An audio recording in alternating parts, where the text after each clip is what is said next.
Hello students, my name is Rohan Kadam and I'm here to discuss with you the chapter The Call of the Soil. It is 1.3 in the textbook. It is a true story of Venkat Iyer. Venkat Iyer was a professional in IT industry. He quitted his job and he started organic farming. So here the story is how he started organic farming and how he used traditional varieties of rice. The chapter tells about his problems and how he was successful in finding the true people and the best things of India.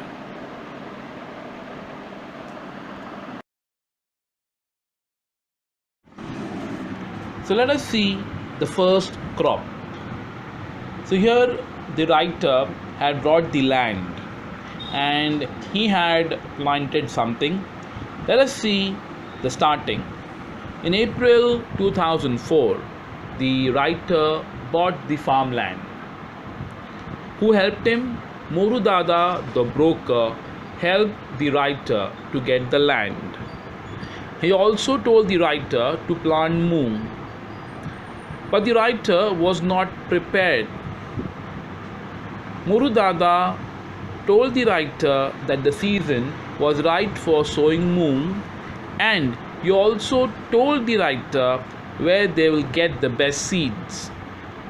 They were available in Gujarat, in the city of Surat.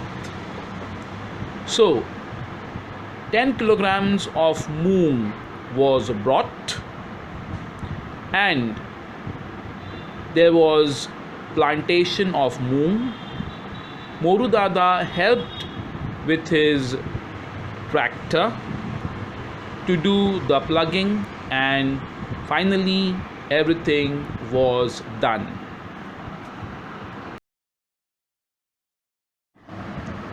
The writer was thrilled to see the whole of moong growing before him. He had felt the same thrill when he was a young boy and when he saw the first hibiscus flower grow at railway quarters in Vileparla in Mumbai. The writer, after seeing the moong grow, was grateful to have taken Moru's advice. But then Moru also wanted to spray some pesticides so that he would get a higher yield of moong, but the writer did not like it. The writer was against use of any chemicals. So let's see further what happened.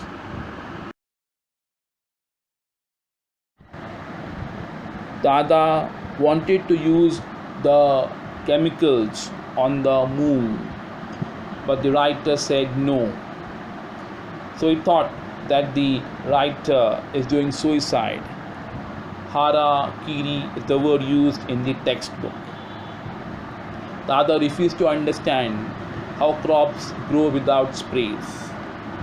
But the answer was given by the nature. The nature did her job.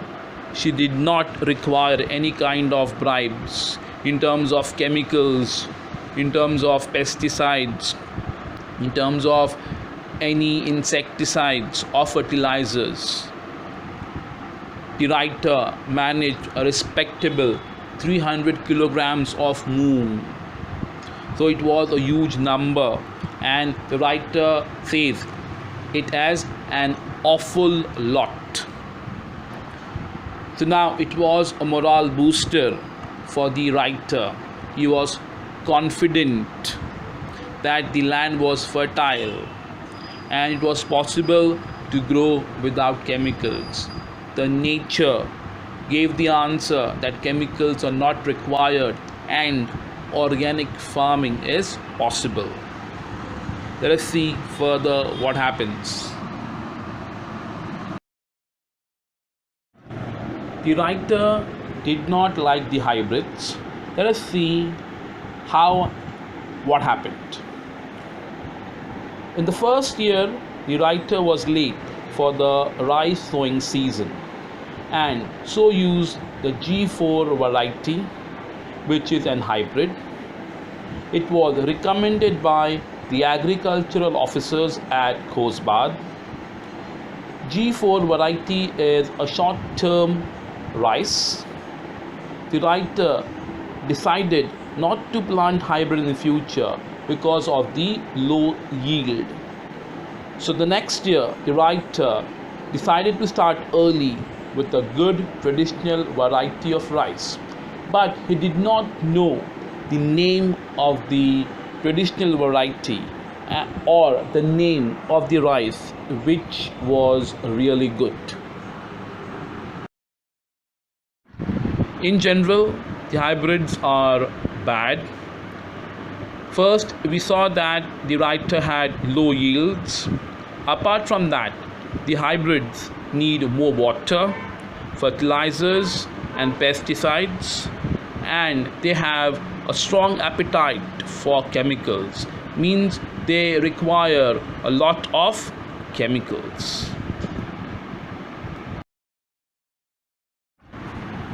Now let us see the search for traditional variety.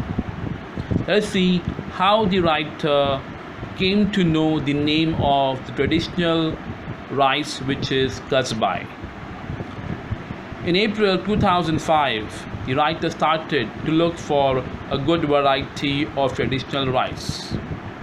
The farmers of the village of Peth had switched over to other hybrids and thought that the writer was crazy to ask for the Desi variety. They call traditional Desi variety. Baban's father and other elders told the writer about the Kasbai. So from Baban's father, he understood that the traditional variety, which is really good, is Kasbai. The agricultural officers had not even heard the name of Kasbai and said that the villagers were taking a writer for a ride. Means the villagers, by saying the name of Kasbai, are just making the writer fool. The officer also offered hybrids free of cost to the writer. The writer felt very bad and he cursed himself for wasting time. Let's see further what happened, whether the writer got the seeds or got the rice of Kasbai.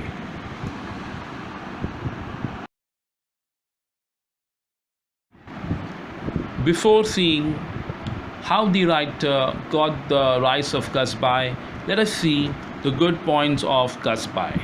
The Kasbai is a traditional long-grained rice which has a distinct aroma. Aroma is fragrance.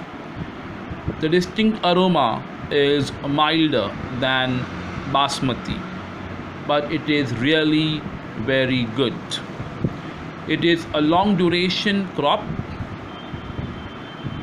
The tales of Kasbai made the writer determined to get the Kasbai and plant it.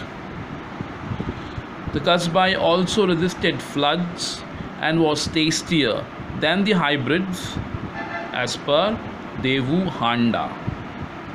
Since Kasbai was a long duration rice, the farmers did not like Kasbai. They were more interested in shorter duration so that they can plant a second crop and can earn profits.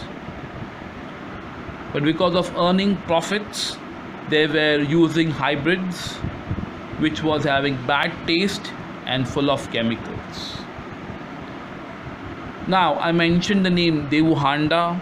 Let's see in the next slide who is Devu Handa. Devu Handa was an old man. He was wearing a cap and sitting outside his house on the charpoy, as the writer has described about him. Baban and the writer found Devu Handa in Dhanivari.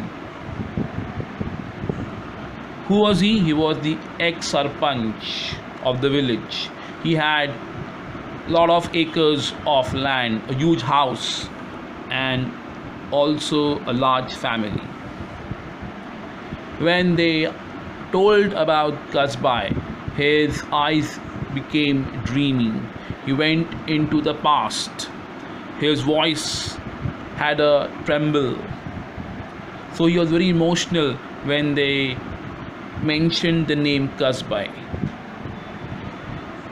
He told that when they had Kasbai rice, people passing in the nearby village were forced to stop and have lunch or meal because of the good aroma of Kasbai.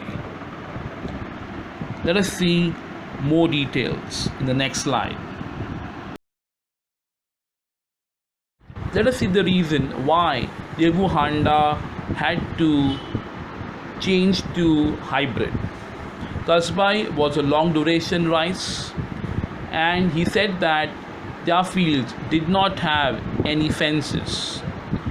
And once the harvest was over, the cattle was released. If my field alone has Kasbai, it will be the treat for the cattle, and they will destroy the Kasbai rice. It means if all the farmers in the village are using a shorter duration, for example, if the shorter duration is of 6 months and Kasbai takes 1 year, if the others have finished the harvest and his field is still growing Kasbai, the cattle would come and destroy his plants. So he was forced to change to hybrids because of the other villagers. Writer finally was successful in getting the seeds of Kasbai. Let us see how. Devu Handa told the writer that Adivasis in hamlet at the foothills next to the village of Asavari still used Kasbai rice. So the writer took assistant Jeevan along with him because he did not know the language of the Adivasis and the language used in the village of Asavari. A wrinkled woman gave them a single basket of rice. The writer was so happy that he wanted to hug the old woman, but he controlled. He gave her a 100-rupee note, and for the first time, the lady was happy and her face had a smile.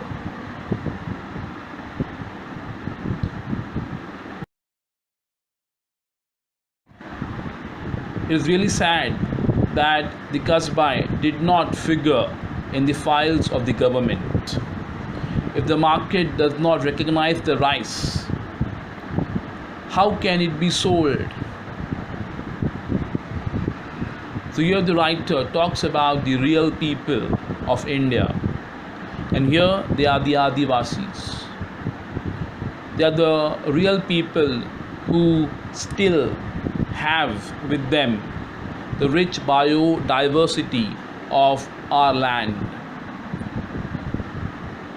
But sadly, no other people cared about them. These real people, the Adivasis, have never heard of hybrids, fertilizers, or pesticides, but they are saving and conserving the old, traditional, and the best of India.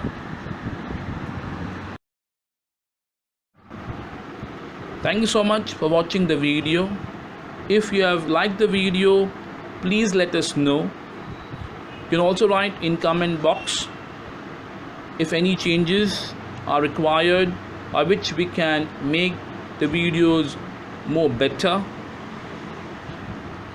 I would also tell the students to subscribe the channel and hit the bell icon so that you get notification of all the future videos. So bye students.